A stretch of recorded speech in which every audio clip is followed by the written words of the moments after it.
So someone on my TikTok asked me, how do you strike a balance between overspending and hoarding money out of fear?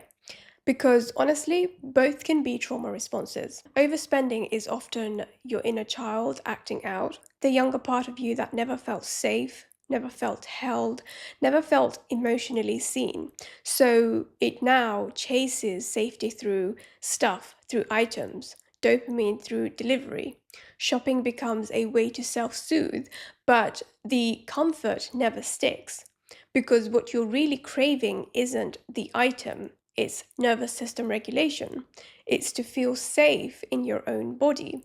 It's to feel like you matter. And then there's the other side, hoarding, which is where I used to live. For me, the pattern was this constant panic under the surface. What if I let this money go and it never comes back? That belief, money won't come back, it ruled me for years. I dressed it up as being responsible, being disciplined, but let's call it for what it really is, fear. I wasn't holding money from trust, I was clinging to it from survival. That's the difference. One says, I trust more is coming. The other says, I don't trust life or the universe to provide for me. Most people are doing one of two things with money: chasing it or gripping it, spending recklessly or hoarding religiously. Either way, the nervous system is on edge. Either way, it's about control. Either way, it's a trauma loop.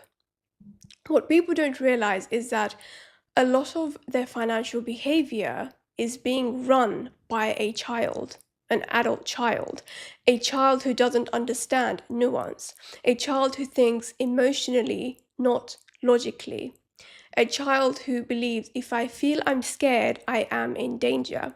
If I feel guilt, I must be a bad person. If I feel lack, I must actually have nothing.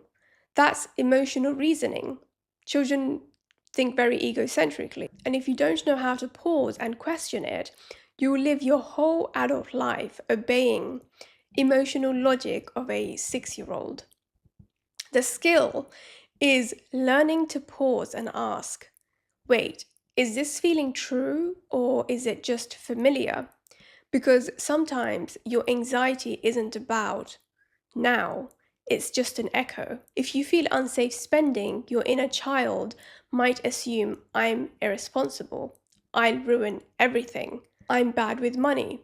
But if you breathe, if you actually check the facts, you might realize I'm not struggling, I have savings, I'm okay.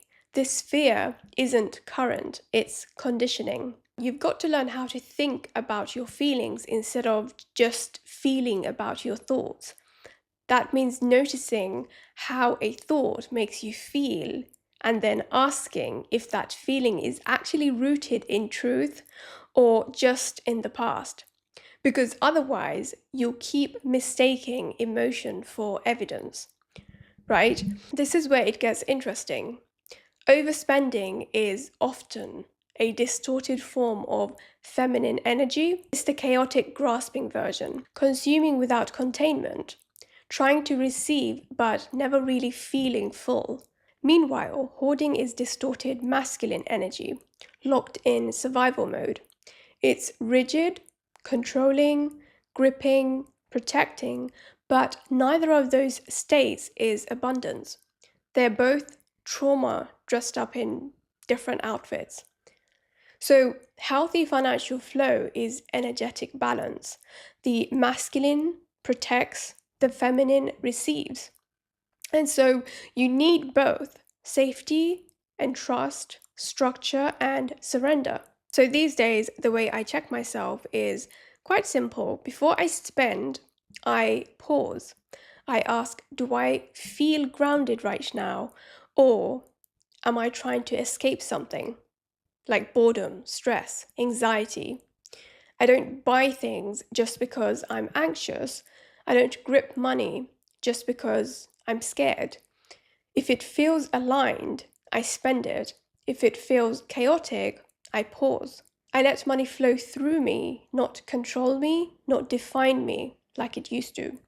Because when you learn to trust money, it learns to trust you back. So let me know in the comments if this is something you relate to. Are you more of a spender or a hoarder? Or both? Let's leave it at that. Thank you so much for watching, sending you love, and I will see you in a jiffy.